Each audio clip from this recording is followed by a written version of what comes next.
All right. One point I want to emphasize is the strength curve of the hamstring. When the hamstring is stretched, it's very powerful. So you're very, very strong from that position. And a lot of people, what they do, especially when they get fatigued during a set, is that they blast the weight like super explosively from the start. The problem with that is that from here, lift up, to here, you're fairly strong. From here to here, you're fairly strong. From here to here, you get a bit weaker, and then here, you're strong again. So what happens is that if you blast, you explode here, and you get fatigued. Once you reach the weak spot, oftentimes it creates like a kind of a whiplash effect that can create a lot of injuries in the hamstring.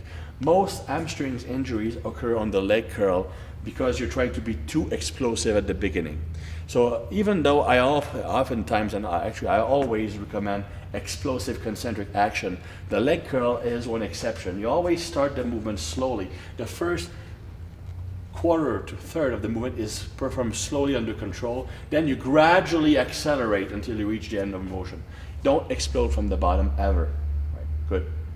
So the leg curl, just like with the leg extension, can have several variations.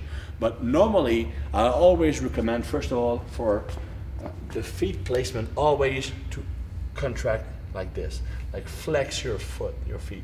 Why? Because that extends the calf. The calf is part biarticular and can actually compensate for the hamstrings when it comes to flexing the knee.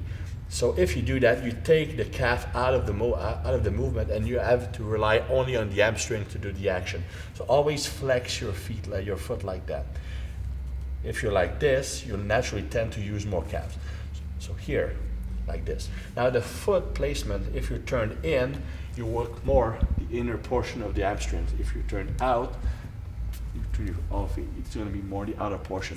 Right, so we're just going to demonstrate the basic leg curl. So feet flex like that, slow at the start and gradually accelerate at the end. Good.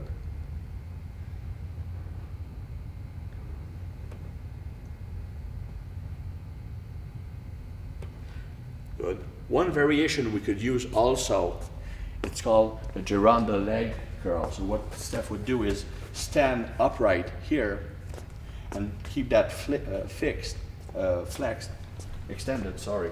That will work more on the glute and hamstring tie-in, so the upper portion of the hamstring.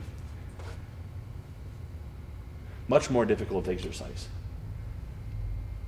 So the ultimate hamstring isolation movement would be the Gironda leg curl with the feet flexed. That will really, really like fry the hamstrings. Good, thank you.